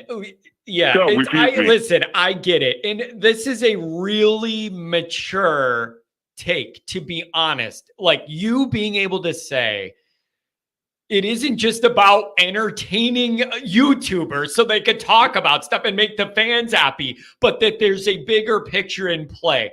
I understand what you're saying, but I do think that you could still show some things. You could show the speed of this wide receiver group without showing all of your plan against A&M, right? I don't want to see the speed. No, I don't. I tell them to slow play it. Why? Okay. Let A&M think we can't beat them deep. Oh, man. So you don't even see the value in like them practicing that? Is it just because it's public? Like in practice, yes. You did, but you don't want to show it. Yes. You don't want to show it. That's not on film. This damn thing's on film. You can go pull off the damn peacock. I mean, I guess somebody wrote Tim wants them to take a knee every play. We're not showing anything. We're taking a knee. The whole peacock thing. There's nothing to see here. Or maybe Tim, certain plays, they should blur out like people's faces on cops or something. They should just blur it out when they show the good stuff. Maybe. It gets all blurry on the screen and you can't really tell where they're going. Maybe I'm nuts, but I just want to beat A&M, so I don't want to give them any kind of advantage. That's my only point. Yeah, but Tim, seriously though, that's why I think they do what they did last week. That's why everybody's saying that was the important scrimmage, is the one that happened last Saturday, where it was more ones versus ones. Limited media with our beat guys, that small pocket of the legacy beat guys in there. But that's the one where they got a lot of work done. This is just to give us a little something, I think. And the players probably want to play in front of more people in the main stadium and all that. So it's a little spring gift to it. It's a spring gift to everybody. I agree with that. But I mean, let's just keep this in perspective. Goal is to win in August, not April. Yeah. And God help us if we don't. Yeah, no, you're right about that. It's going to be a long fall if we start 0-1. Yeah, and don't you think also that is probably why there's such a large amount of guys sitting out, even some guys that maybe could push it and play. They know this is more about August and not about now, and that's why you're holding some guys out.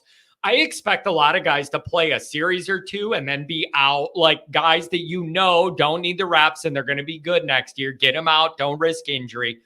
But it's going to be an interesting little treat, man. I want to see our guys do some things. I don't want to see the A&M playbook, but I do think I want to see some things. You telling me I can't go see some things? I want to see action. I'm about the action. Okay, but give me the action. John, give me some action. But you know damn well, if let's say they tip a play in this game, it helps A&M. Would you rather see nothing there or get an opening 6? I think they're smart enough to know that they're not going to publicly broadcast what they're trying to do against A&M. There's enough stuff they could show without revealing all that. Agreed. But I do have a question for you, because you know I follow the sports. And Marcus said that you were only going to get drafted if you were going to actually play. How is Faison going to be able to play in the blue gold game? He has a game at 11 o'clock or 11:30. Wait, I thought I read that he was out playing lacrosse. I didn't think he was playing. I saw he got drafted though. He was on a roster. I saw the roster came out and he was on a roster. He got drafted, but all of them, if you look it up online, it literally says drafted, will not play lacrosse game as the reason. So he's playing lacrosse. Oh, okay. Yeah. How do you feel about that, by the way? Okay. Do you think that is there a point where you're like, sorry, man, I understand you like lacrosse, but Notre Dame football is Notre Dame football and lacrosse isn't. We need you over here. Like, I don't know how that goes. Or they, I don't know, whatever. Yeah, that's above my pay range. I don't know, because then you would lose his brother, who's a hell of a wide receiver and supposedly the number 1 lacrosse player in the country. So I don't, or what are you going to do? How about your starting middle linebacker, supposedly? How was his spring? And baseball's terrible. Yeah. So, and you know what, man? I've heard that he's pretty good, man. People like the way he moves around. They like the way he hits. I've heard he's had a pretty good spring. So I don't know, man. We should have a hell of a linebacker core, because you figure the guy we got from Hawaii, or I think it's Hawaii or California. I think it's California. He's supposedly a stud. You got him, and then you got the other guy from Louisiana. That could be a hell of a threesome. It could be like the Three Amigos. Yeah, if you know who that is. Do you know who the Three Amigos were? I think are you going back to before I was alive? Where are we going? You were born. Well, you were like 4 in '88. Yeah. I'm sorry, I missed that window of cognizance. No, but the Three Amigos were Stonebreaker, Bulk, Richard. Oh man, that's a good little that's a good little run there with those guys. They're gonna have options. I like the optionality they have to deploy out there. Commander Luke, I don't know what, you were nice for a few days. Now you're not being nice at all. If you don't want to be here and you don't like my show, just leave. But you're nudging, I'll be honest, you're nudging up to my point of kind of crossing the line. So if you don't like what I'm saying or like my show or whatever, you can always leave. But if you're going to be here, don't sit here and then just talk shit about me the whole time to my face. So you're right about at that line. And I've been in a good mood all day. You're right there. I'm just telling you, you're bumping up against my line. So just rein it in a little bit if you're going to think you're just going to run your mouth to my face about how bad I am at doing this. Either go away or play nice. Anyways, go ahead, Tim. No, I'm good. So safe travels. Hope everybody has a good time. And let's just win in August through January. Yeah, there you go. Tim, I totally understand it. I totally understand what you're saying about it being about August. But I do think there are some things that we could see and take away from this. And I want to see the young guys run around and be athletic. And I think we could see that without exposing our entire plan for A&M. Yeah. And nobody get hurt. Please. Oh, I know. Yeah, that's number one. That's the number one thing. It'll be like a soap opera. Yeah. It'll be an injury and who hit the portal. Yeah. They probably, although I would bet they probably already know. They've had one-on-one meetings and said, okay, this is where you're at in the depth chart. This is where we see your future. They probably have an idea. Yeah. I would think. Yeah. If you're on top of things, they know. Yeah. I think you're right. So it's going to be interesting, man. And so we'll have a good time tomorrow and we'll see what's going on. Hey, thanks, Tim. Love the energy. Take care. Safe travels. Yeah. Have a good one. Oh man. Now he says you're bumping against my line. Here's the thing though. You could just leave.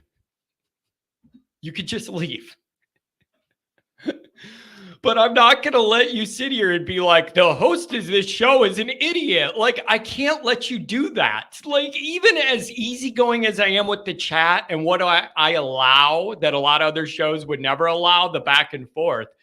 Like, you can't just sit there and be like, John, you're an idiot. Like, I can't, I'm not going to let you promote that about me on my own show. It's not going to happen. So if you don't like what's being said, leave. It's that simple. Jack Sacco loading up and he's on his way to Notre Dame. I'll be seeing him tomorrow and it's going to be a great time. 415. Good morning. Welcome to the show. Good morning, John. Long time, first time. Big fan of yours. Really love the show. Really love all that you're doing. I just had I think I have a pretty good analogy for what you're expecting tomorrow. And I think it comes from the Blue Angels. So I'm from the left coast, from San Francisco. Every October, we get to see this flight demonstration of the Blue Angels. And they're loud and they're zipping around the city and everyone's loving it. Well, some of us are loving it. a lot of my neighbors don't like the loud noise and the showiness. But I also feel like when they're out there doing what they're doing, they're not tipping their hand and showing everything that the Navy can do.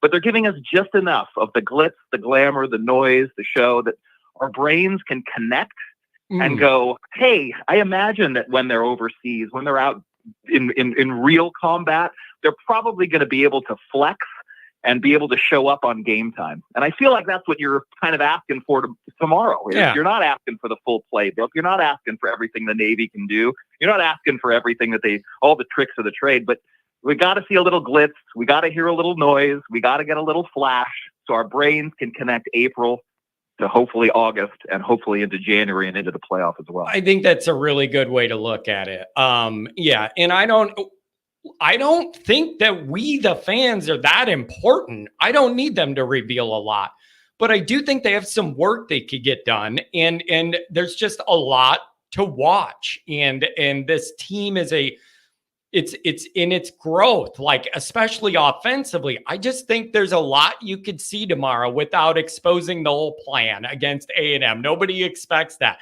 but get these young guys out there running around. We got to see what they could do. Maybe the coaches already know what they could do, but I'm selfish. I want to see what they could do, right? Is that so much to ask? I know, but like I realize that that's selfish, and I realize that they would never compromise whatever they want to do in real games to show me anything. But it's when you love something like this and you get a chance to see it, it's human nature that you want to see as much of it in as many details as you can. That's just the human nature. 100%. Well, I want to wish you the best of luck tomorrow.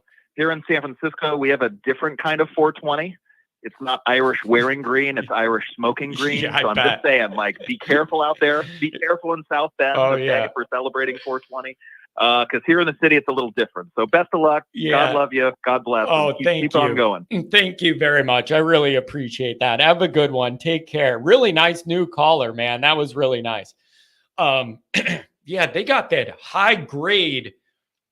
Man, they got high grade stuff out there. Like, it ain't the percentages you could get. Like, even though it's legal in California and legal in Illinois, the percentages are very different on a lot of those products on the West Coast versus Chicago. It's just the way it is. BK will be John's wingman. Yeah. We're really going to hit the town like that. That's a good way to do it. $20 holler from Ryan. What's up, John? Glad to see Indy dipping into some of that scratch for the new building. Let's go. Yeah, it's true. That's been in the works forever. Has that not been in the work? You've been hearing about this new building, blah, blah, blah, forever. Kelly was asking for it. Like, I don't know how many old dudes had to die and earmark their will to go to the new Goog 2.0 or whatever to get this done. But I'm glad they're getting it done. Like, what could it hurt to have the players have and coaches have a nicer place to be and hang out and do their work or whatever? So I don't know. BK and Johnny on jet skis at Pat's place. Could you imagine? Just me and him chasing each other around. Oh, man. Brian Kelly on that jet ski is the most Brian Kelly-ish thing ever. Just how you could be on a jet ski and not look cool, not look comfortable, look weird. How could jet ski Brian Kelly's on my list? It's moving up the list. Jet ski Brian Kelly. I love it. I love it. It's hilarious. I don't even know. Man, I don't know. I'm not even going to say what I was going to say. I'm not trying to cause problems towards the end of the show on a Friday, okay? One more time, I want to thank our big donors here. It means the world to me. Homer TD, we'll see you tomorrow. Thank you very much. Donnie, I don't know if I've talked to you, if I'll see you tomorrow or not. Hopefully I do. Andrew Martinez, Dr. John with $1, Mark with glasses with $1, the lawyer, the big shot, $100 hour. Appreciate you. Thank you. Thank you very much. Appreciate that. BK and John riding double on a jet ski. That's even better. That's absolutely even better. It's just like, it's like the girl on the motorcycle.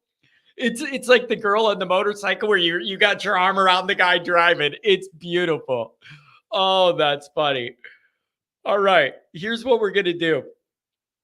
I'm going to run a Paisley here. So we're going to hit up Paisley, and then I'm going to go over 5 things I don't want to see tomorrow to end the show. And then we'll wrap it up, and then I'll go pack and start getting ready for tomorrow. Oh, man. In today's fast-paced digital age, seamless and secure transactions for your business aren't a luxury. They're an absolute necessity. That's where your friends at Paisley step in. Paisley's in the business of making your business run smoother, not just as a payment processor, but as a true partner in your success and growth. Paisley's platform is intuitive, the fees are transparent, security ironclad, processing instant, and the support team is unmatched. If you're looking to take your business to the next level anywhere in the United States, call one of the all-stars of Always Irish Radio, Chicago's very own Tom Frawley, at 332-7742 or email them tom@paisleypartners.com for a personalized payment processing consultation addressing your unique business needs. And be sure to tell them Always Irish sent you. Look at this. John puts himself out in public, then cries when the public checks him.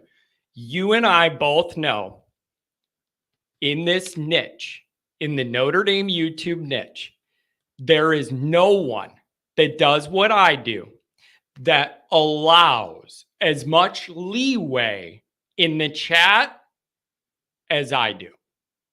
You all know that. That is a fact. I will go to my grave backing that up. There's no one that allows more criticism and more sideways stuff here than I do. So that is 100% not true. And I usually roll with all of it really easily. It's just when certain things, it depends what it is. That's what it is. It depends what it is, Commander. If it was a legitimate, John, I disagree with your take or whatever, that I'm always going to allow that. But when it is John lies on his show to get views, when you start crossing that line, then we're done. Like, it's not all equal. It depends what it is. An honest disagreement of, John, you're totally off base about this football thing, and here's why. I'm going to allow every one of those here all day. But when it starts turning into John's lying about stuff to get views and all that, then we have a different problem. And that's where you went today that I have a problem with, suggesting I lie about stuff. For what? What would I lie about? What would I get out of lying about recruiting? To get exposed later of being wrong? How is that good for me and my brand? Really think it through, genius. Really think it through. What do I benefit for exposing myself and saying a bunch of stuff that I know is not true? You get nothing out of that. That always comes back to burn you. It comes home to roost and burn you. I would never do that. You could think I'm wrong in my opinion, but it's never intentional. That's the problem I had today. It's never the regular criticism. But when you specifically push it to that level, personally, that's where I draw the line. And I think that's a very fair line. But I dare you to find any other Notre Dame show that puts up with as much and lets as much go here, even at my own expense. I'm very good at that. I could take all the trolling in the world, but there's a line that I can't let it get crossed. And suggesting I lie about content to get views in the short term is one of those lines. And I think it's perfectly fair. That's a fair line to draw. A fair criticism is allowed all day here. I'll never ban anybody for that. But the personal stuff, that's where I'm not letting you go there. I just can't do it. All right. A few things. Beefeater. Whoa, John's exposing himself. I missed that episode. Different kind of exposure.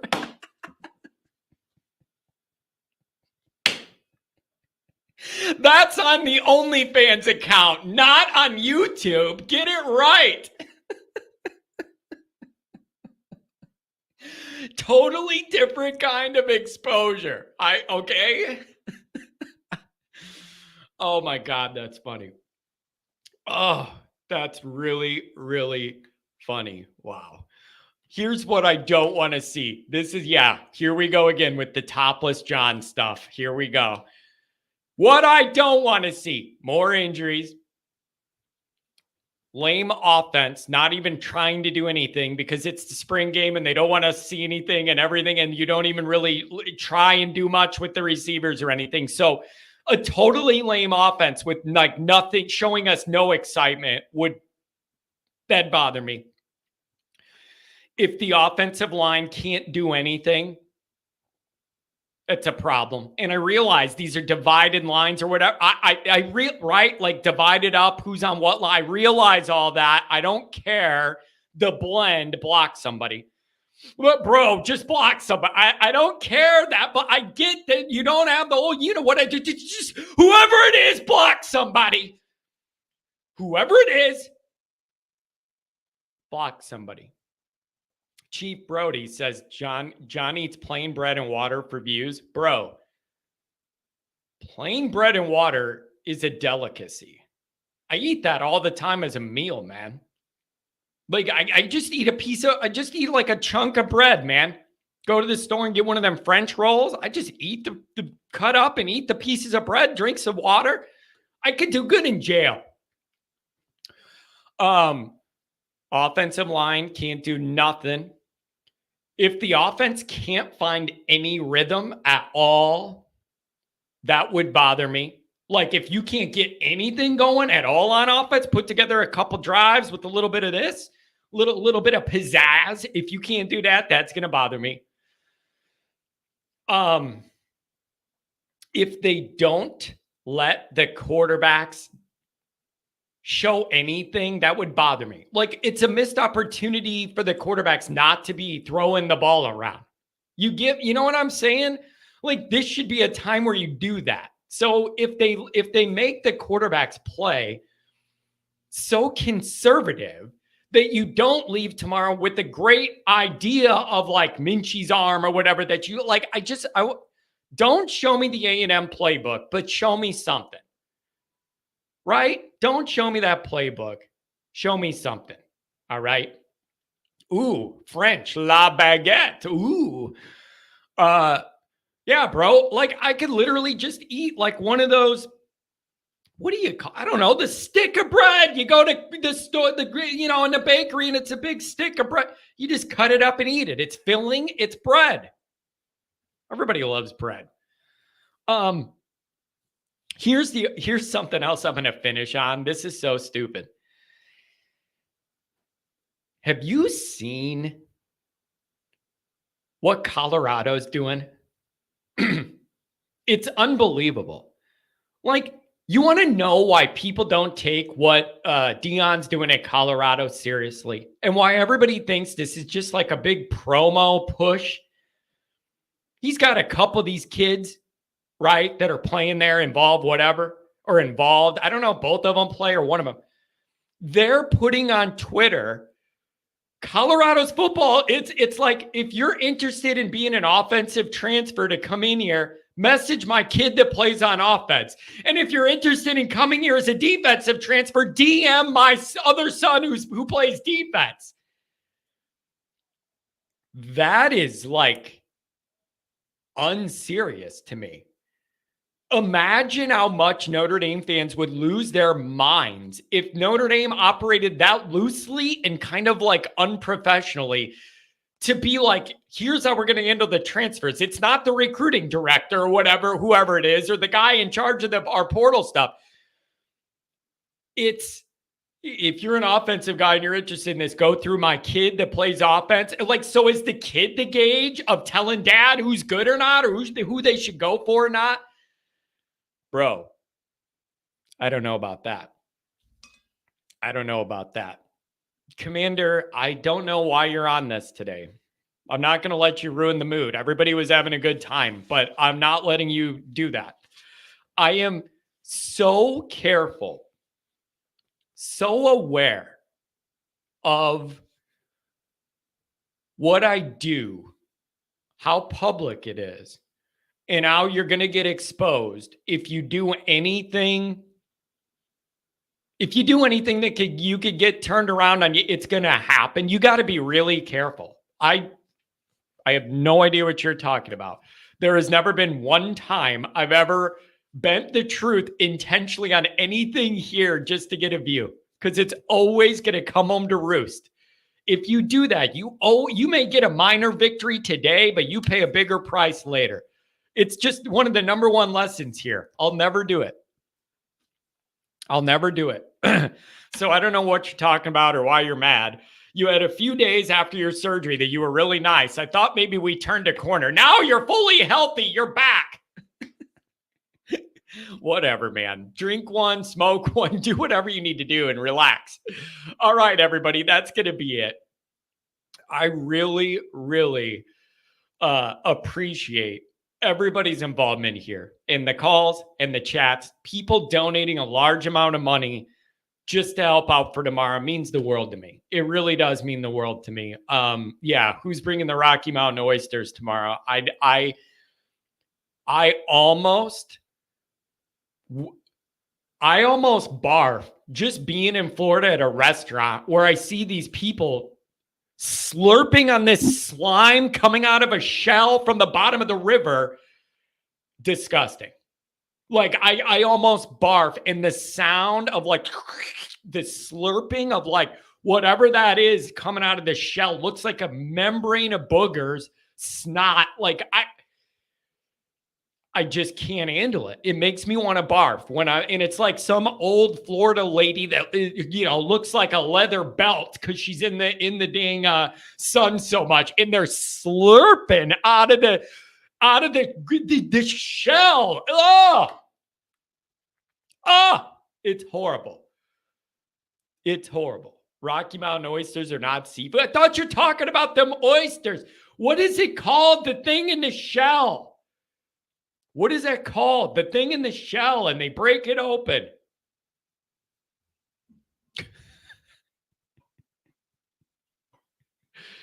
Commander, just stop. Just stop. Grow up. John would have never made it this long without Pat. Think about what you're saying and how little sense it makes. For 7 years, think about this.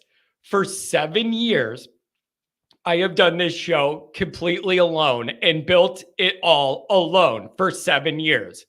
Last year, Pat comes along to help me kind of produce some of the live shows. And suddenly the success of the whole thing is because of Pat. Yes, you're right. Forget me building it all on my own and getting the framework in place for him to come help us kind of move along. Forget all that. It's all Pat. Commander, you need to command some emotional regulatory control and logic here. It doesn't make sense what you're saying. I don't know why you're mad. We're in a good mood. All right, everybody, I'm out of here. Thank you, Pat, for making my show a success. I could have never did it without you.